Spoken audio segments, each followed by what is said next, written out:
What is up? It's Alex from Double Move Sports back today with start sits at the running back position for week 5. I'm going to be getting into every single running back you're thinking about putting into your lineup from every single game.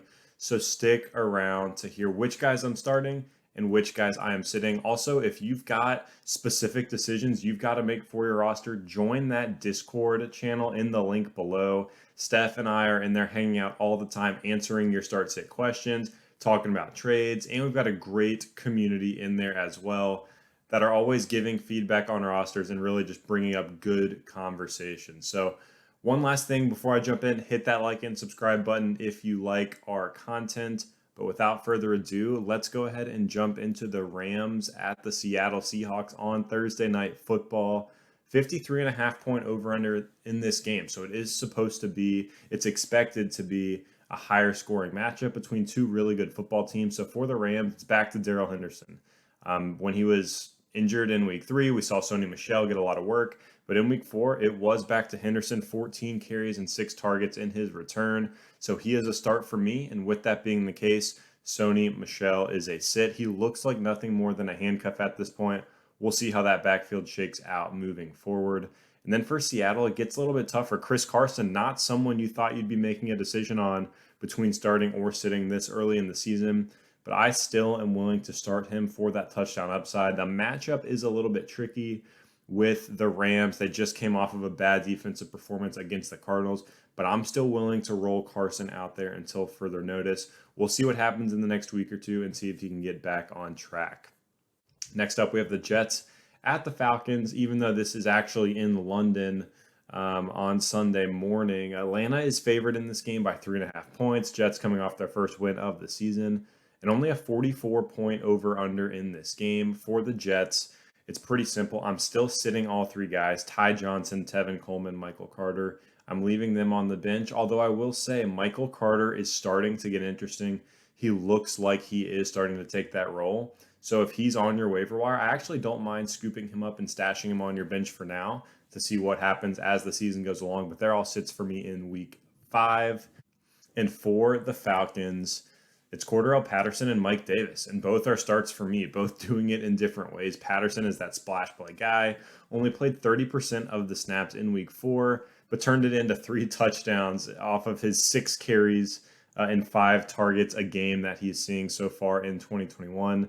So Patterson is that boom upside type of guy in your lineup. And Mike Davis, I do think is still a start, even though he's been inefficient. He's seeing 2/3 of the snaps right now for Atlanta. This is a good matchup against the Jets.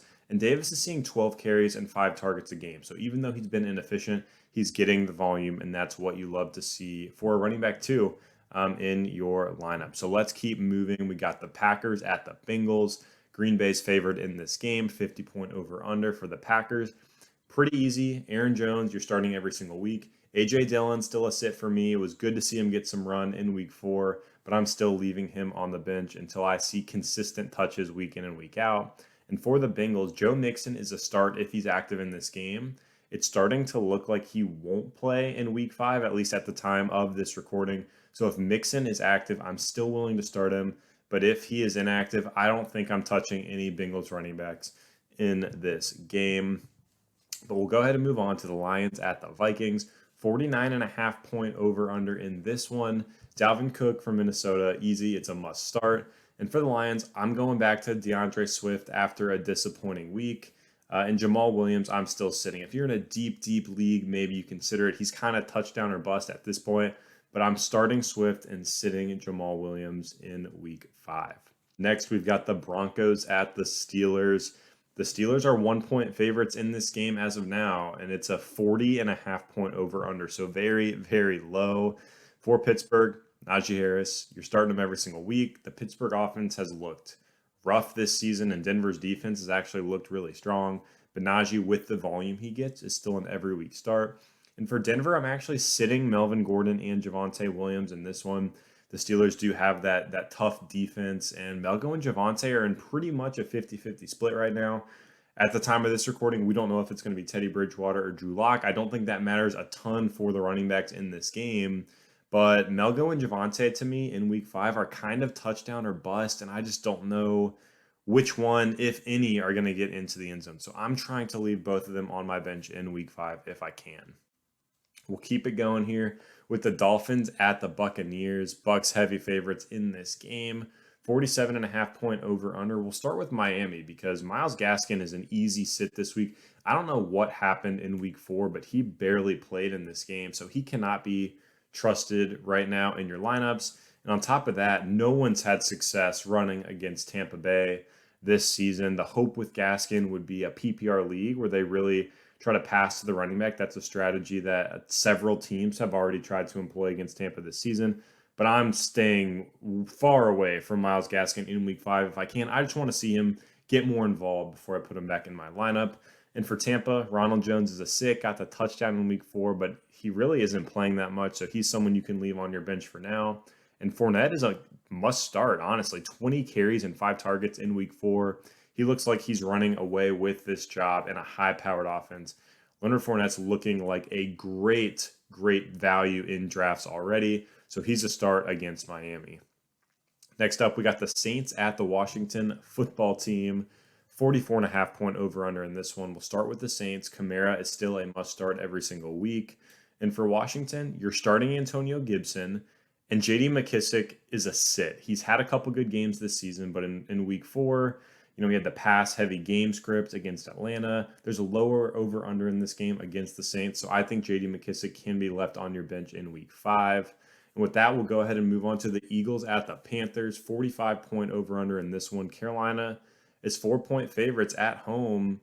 And for the Panthers, it's simple. If McCaffrey is active, you're starting him. If McCaffrey is inactive, I think you can still start Chuba Hubbard. Chuba was a little bit disappointing in week 4, but he still did see 13 carries and 2 targets. Darnold had the 2 rushing touchdowns. So if Chuba gets in the end zone, you're feeling much different about his performance. If McCaffrey does not play, you can start Hubbard in week 5. And for the Eagles, man, this is getting tricky. We got Miles Sanders and Kenny Gainwell. We'll start with Sanders. I think you can start him in this game. Only 7 carries and 3 targets in week 4. Week 1 and 2, the workload looked great. Week 3 and 4, it hasn't been very good. And to me, this is kind of the last straw for Sanders. I'm not going to drop him or anything, but this is the last start I'm willing to give him until further notice. I need to see it from him in week 5, but I will start him one more time here against the Carolina Panthers. Dallas just ran the ball all over the Panthers. So if the Eagles can hang in this game, I'm optimistic about the workload Sanders can get. And he's been fairly efficient to start the season, even though he has had limited work. So Sanders is a start, and Gainwell is a sit, even though I do like his outlook long term. He just saw a very pass-heavy game script against Kansas City, had 3 carries and 8 targets in that week 4 game. So in a game where I expect them to be a little bit more competitive, I don't expect Gainwell to get as much work. So he's a sit for me, but he by all means should be stashed on your bench. Wait. Alex, I have to stop the show because I'm dumb hyped over this new sponsorship deal we got. Shout out to our guys over at Manscaped. And look, I was skeptical, but Alex, I've been a very hairy guy for a long time. I was the kid at 13 years old in middle school. Oh, yeah. With chest hair showing out of the polo shirt. Like, I was that dude. I was jealous at the time. Well, nothing to be jealous over anymore because ever since I got this lawnmower 4.0 from them, it's been clean down there to say the least. Manscaped has the lawnmower 4.0, not the 1, not the 2, not the 3, but the 4.0. Talk about sleepers on our show, and this has to be one of the best sleeper products out there. I was skeptical as well, and it's been an absolute game changer. Check out Manscaped. This thing is legit, and you will definitely not be disappointed by this full body trimmer. It's incredible. So Manscaped was nice enough to give us a 20% off discount code for the Double Move Sports viewers. You can get 20% off and free shipping with code DMS at manscaped.com. That's 20% off with free shipping at manscaped.com. Use code DMS, unlock your confidence, and always use the right tools for the job with Manscaped. Now back to the show. Next, we'll go to the Titans at the Jaguars. 48.5 over under in this one. And it's pretty simple. Derrick Henry is a start, and James Robinson is a start. 95% of snaps in week 4, 18 carries and 2 targets in that game. Hopefully he's turned a corner. Titans D has not been good to start the season. So J-Rob is someone you can roll out there with confidence in week 5. Next, we got the Patriots at the Texans. This one is going to be ugly. 40-point over under. New England 9-point favorites in this game. For the Texans, you're sitting every single running back on this team. The only Texan you can probably even think about starting this week is Brandon Cooks. So you're sitting Lindsey, you're sitting Johnson, you're sitting Ingram. And then for the Pats, Damian Harris is a start in this game. He's not going to be a start every single week, but he is built for good game scripts. In a game where the Patriots should be ahead, they should be leading, they should win, Harris should get work. He had 23 carries in week 1 against Miami, 16 carries against the Jets, and then in more competitive games where they've fallen behind, haven't been able to run, he's gotten game scripted out. So Harris should be a good start against the Texans. And Brandon Bolden, you can sit in this game, although I think in deep leagues he's an interesting pickup with James White being out. Next, we got the Bears at the Raiders, 45.5-point over-under in this game. And a lot of injury concerns for the running back position. For the Bears, David Montgomery, if he's active somehow, you're going to start him. But at this point, at the time of this recording, we don't have an update. So he is likely going to miss the game. But if for some reason he is fine and he plays in this one, I'm willing to start him. And if Montgomery is out, I'm willing to start Damian Williams for the Chicago Bears. In this game, I think he could be utilized on the ground, through the air, get a good amount of touches. So Damian Williams would be a start if Montgomery misses time. And for the Raiders, it's kind of the same story that we've been talking about for weeks. Josh Jacobs is a start if he's active. Kenyon Drake is a sit. Peyton Barber is a sit. Now in this game against the Bears, if Jacobs is out, Drake and Barber might enter desperation play, flex consideration. But I'm probably fading all three. Jacobs is the only Raider I want to start in this game if he is active in week 5. And at this point, it looks like that's going to be a possibility. I'm recording this right before the Monday night game. We're about to find out if Jacobs is active for his week 4 matchup, for full transparency. And I'm optimistic that if he doesn't play in week 4, he's out there for week 5. But we'll wait and see on this Raiders backfield. Next, we got the Browns at the Chargers. This line is even right now, 49.5-point over-under, and it's wheels up for these running backs. Austin Eckler is a must-start every single week. And for the Browns, Nick Chubb and Kareem Hunt are must-starts. Kareem Hunt has actually outperformed Nick Chubb through the first 4 games of the season. So these guys are 2 running backs you're putting into your lineup with confidence until further notice. So 3 good, strong starts at the running back position in this game. Next, we got the Giants at the Cowboys. Dallas is a 7-point favorite in this one, 52-point over-under. Should actually be a pretty fun game. Saquon is a must-start for the Giants. And for the Cowboys, you finally got the big game out of Zeke in week 4, so he is a must-start. And Tony Pollard is a desperation start. He's still getting a decent amount of work in this offense, and I think he's going to be involved again in week 5. So no, the upside probably isn't there.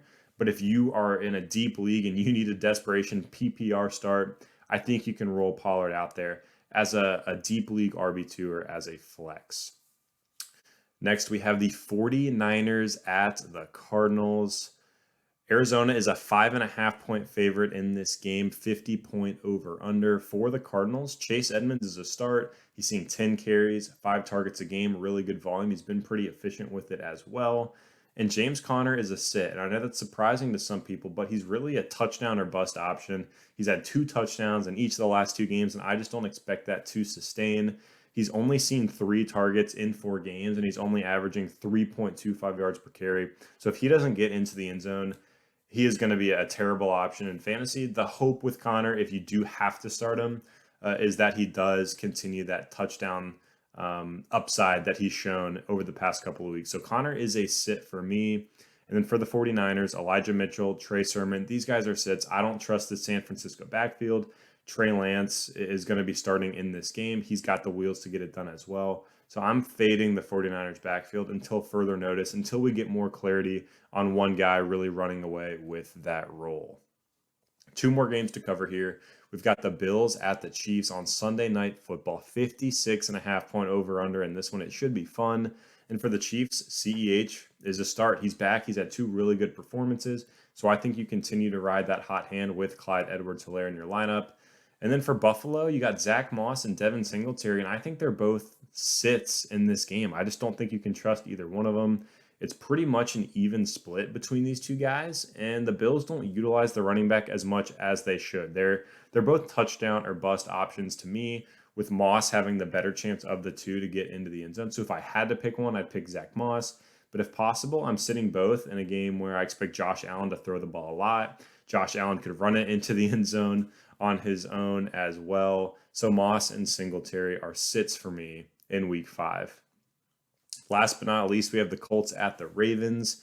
47-point over-under in this game. For the Colts, you got Jonathan Taylor. You finally got a good game last week, so he is a start. And Nyheim Hines is a sit. Still a boom-bust option depending on the game script. Now, against the Ravens, if the Colts do trail, Hines could get a couple receptions here or there, but I'm just not willing to trust him in my lineups right now. So JT is a smash play in this game, and Hines is a sit. And then for Baltimore, you're not thinking about starting Le'Veon Bell. So Bell is a sit, and Latavius Murray is a sit as well. He's another one of those touchdown or bust options. It looks like he is really taking hold of that starting job. 18 carries in week 4, saw the touchdown as well. But if he doesn't get into the end zone, he's not giving you much in the receiving game. I don't know if he's going to have many, 100, 150 yard games in this offense. So Murray to me is just one of those touchdown or bust RB2. So I'm sitting him in this matchup if I can. And with that, we are going to wrap up the week 5 starts and sits. Again, hit that Discord up in the link below. Absolutely free to join. That's where I'm hanging out. Stef is hanging out. We're answering these start-sit questions, trade questions, anything you got all week long. And we got a great community in there as well that's willing to help and give you feedback. But again, this is Alex from Double Move Sports, and we'll see you next time.